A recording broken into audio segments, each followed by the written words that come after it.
I have spent my whole life scared, frightened of things that could happen, might not happen.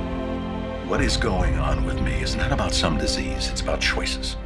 Choices that I have made. Choices I stand by. This is arguably one of the most powerful dialogues from the epic series Breaking Bad.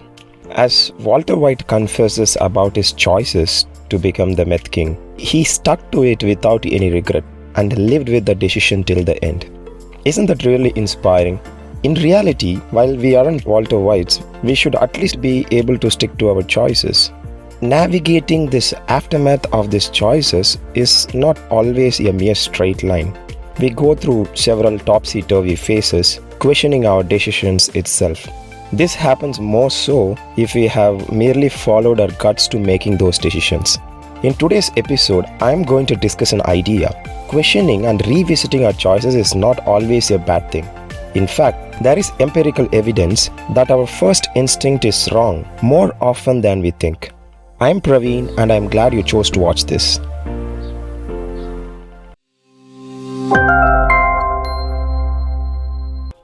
The ability to solve a problem when we face it is mostly associated with how fast we can solve them. For this, we might have to deploy our thinking and learning skills. However, when we face difficult situations, there is another set of skills we need to pick up: the ability to rethink and unlearn. Let me start with a small example. Most of us would have responded to multiple choice questions in an exam, at least at some point in life. If you had finished the exam and had enough time to recheck your responses, would you do it or would you stick to your first instinct? 3/4 of us would stick to our original decisions. Even Barron's GRE, which is the gold standard for GRE preparation, had this advice until some point.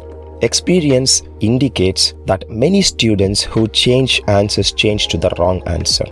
But there has been a lot of research in this field, and they have overwhelmingly found that most often when test takers change the responses, they move from wrong to right. So they end up improving the scores. We only perceive that our first choice, first instinct is always the safest, but it is not. This gap between perception and reality is what we term as first instinct fallacy. The reason for this gap is very simple. If we switch our choices and end up being wrong, we would remember that strongly compared to instances of being correct. Another example to prove this point would be your experience in a queue. If you move from line A to line B and end up getting to the counter faster, you wouldn't remember that decision, compared to ending up slower after switching the lines. Another example would be the stock markets.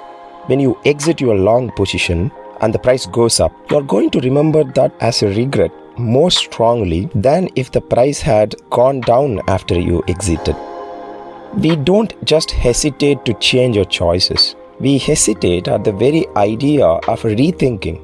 This is part of our cognitive laziness that makes us fear the uncertainties in change. We could apply this idea to any decision we need to make in our lives. Believing that the stock market would keep going up in spite of no economic prosperity to back it up.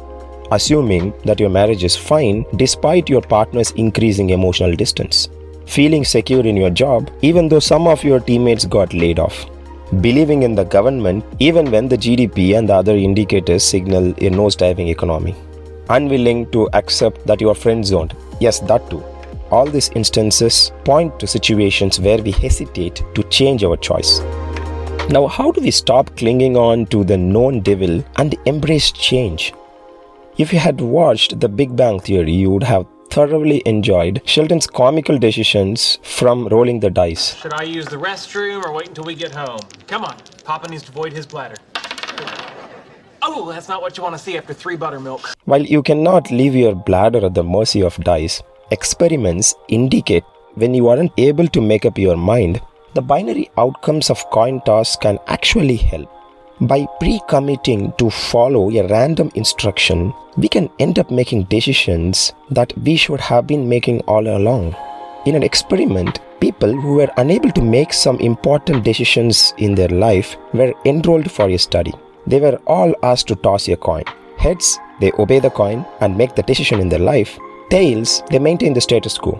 The outcome when measured several months later was that the heads group tended to be happier than the tails group.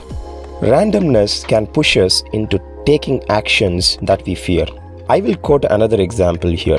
In 2014, there was a 2-day strike in London Underground and 2/3 of the routes were closed. The regular commuters who had believed that they had mastered the most efficient routes were forced to find a new route. Interestingly, 1 in 20 people found the new route to be more efficient and stuck to it even after the strike. I am not implying here that you should start tossing a coin to make drastic changes in your life right away. However, if you aren't able to tell for sure if you need some change, you probably required the change a long time ago. And it's not the worst thing to toss a coin. This is not in black and white, and it's all about perspectives. Here I have discussed mine. I would like to hear about yours in the comments.